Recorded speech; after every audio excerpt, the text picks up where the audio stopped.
A sad truth that we are faced with today is that as time progresses, many aspects of ancient society are lost. Although we are taught extensively about many cultures so that their entire ways of life aren't lost forever, the number of people who still currently practice these cultures are close to none, if even that. One culture which can still be seen in practice today that originated centuries ago is that of the nomadic and pastoralist people of the Mongolian steppe. For a multitude of reasons, these nomadic people have been able to support themselves with their way of life despite all that is constantly changing in the world that may pose a threat to it. One of these reasons is the structures of which they live in, called yurts, which we'll expand on later. These portable homes can be taken down and set up relatively easily, and because of this, they aren't connected to one specific place, thus making the home their land. Since its early history, the life of a nomad in Mongolia has remained just about the same. As the world around them gets more modern, they bring very little of it with them. But with constant and rapid change over recent years, this way of life could soon be gone forever. After conducting detailed research utilizing a plethora of education and government based sources, we were able to form a solid understanding of the pastoralist nomads of Mongolia. Today, we are going to talk about the incredible culture of these people. Although this culture is filled with rich history and is still being practiced today, it isn't to say that their way of life isn't under serious threat. The history of nomads in Mongolia dates back to centuries and has remained as a major part of the way this region, it remains a major part of how this region operates in the world today. This lifestyle and culture have lasted through the many different countries. This lifestyle and culture has lasted throughout many different countries and throughout the existence of the Mongolian Empire in the area. The story of nomads in Mongolia today cannot be told without acknowledging the many societies that participated in this lifestyle as well. The Silk Roads are an ancient landlocked trade route system through Central Asia and the Mongolian steppe, and had allowed nomads easier travel with their livestock and goods. According to the Smithsonian, the nomadic people occupied the steppe along the Silk Road lands for as far back as 3,000 years ago. The Smithsonian got this information from multiple different professionals and authors in the field of study to create and write this article. The two main cultural groups of nomads who moved along these roads were the Mongolians and the Turks.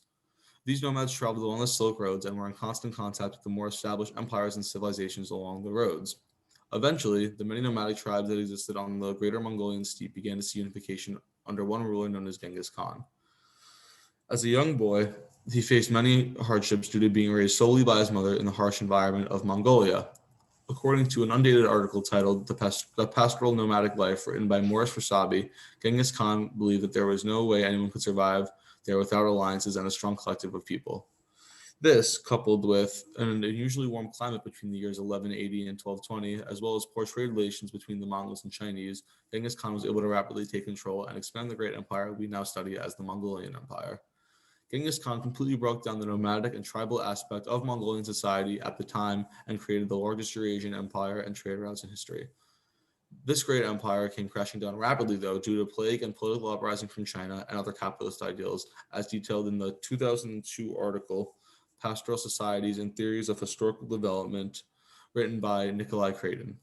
After this, due to an advancing world both politically and technologically, the impact of nomadism on the steppe had begun to substantially reduce. However, while the global power that was the Mongolian Empire is no more, the lifestyle and culture of the people who inhabited it still live amongst the people in the country. Nomadic people still live all throughout the vast plains of Mongolia to this day and maintain the practices and traditions of their ancient ancestors. A staple of the Mongolian nomad is their home, also called the yurt. Called the yurt in Mongolian, these round homes are made up of wool felt with a wooden frame and have been used by the nomadic people on the steppe for generations. These structures are built with a wooden frame having a ring in the center to act as a light source and a hole in the top from the smoke from the fires to exit out of.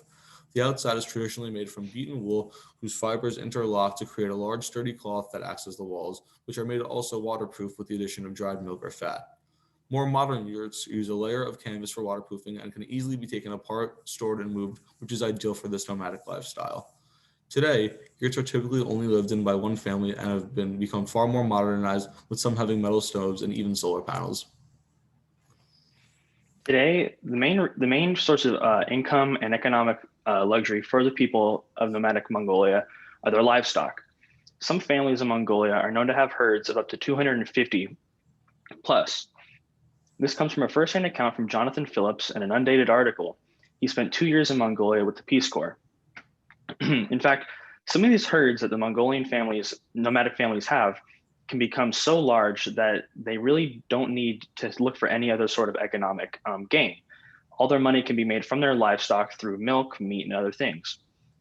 In fact, the main reason why these people are so nomadic is because of their herds. They're constantly looking for new fresh water sources and new grazing areas of grass for their large herds to be able to survive. Many traditional Mongolian foods, which are meat-based or milk-based, come from this ancient culture of nomadic movement with their animals. Their herds include a multitude of different animals, including sheep, goats, oxen, yaks, camels, and horses, with sheep being the bulk of their herds. Sheep can be used for their meat, milk, fur, or even their dung or their poop to be used as a fuel source. Now, while many people in the country still find freedom and economic gain in the nomadic lifestyle, many people are being forced to look for jobs elsewhere and leave this nomadic culture. Mongolia recently has been going through a large industrialization phase, and many people in this nomadic lifestyle are being forced out of it to look for jobs within the cities or in coal mining. Recently, the lack of infrastructure within the country of Mongolia has become increasingly prevalent, and poverty is on the rise in the country. This plays in direct effect to the nomadic people within the country. Many people that are nomadic within this country are finding it difficult to be able to move about because there is a lack of infrastructure, and today they can't really move around as much due to roads such as you see on the screen. Those that have to move into the city find wages per month per household of about only $50 to $60 per household. It's not nearly enough to be able to sustain a family.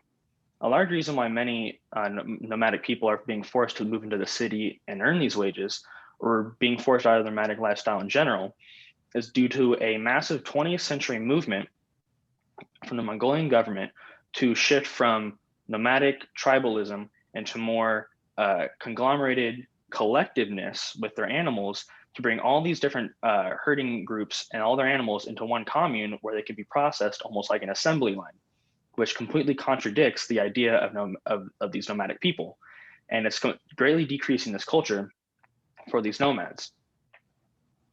Another reason why this culture is under threat today is due to massive coal mining within the country. Mongolia sits on a large wealth of coal, and the Mongolian Mining Corporation, along with the government, has been mining it and using it and producing it all throughout the country. They've been creating new railways and roads that link the country together, but they aren't very conscientious of where these nomadic herders are, and so it's leaving with these herders nowhere to go. Many of them, because they have nowhere to go, are being forced into mining jobs, which is also decreasing the amount of people in this nomadic lifestyle. They're being forced into these mining jobs, and they're moving into new mining towns, which is burning even more coal.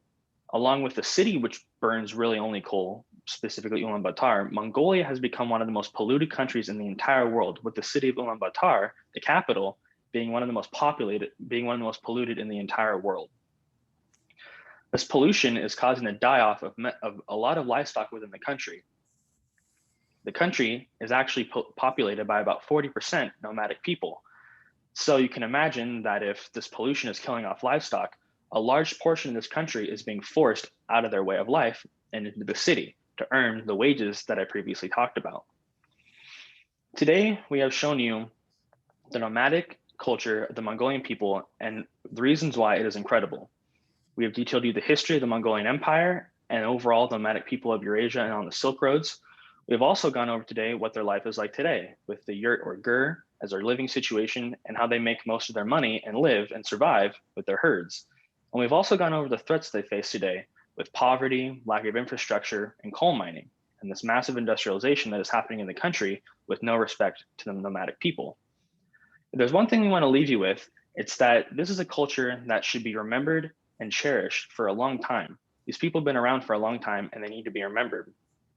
If you didn't know much about it today, we hope that you learned a little bit more about it now and can respect it from here on out as a culture that, unlike others, should be talked about more. It's one that should be cherished, and the people in it need to be respected more and given more attention, or else it'll be gone forever. Thank you.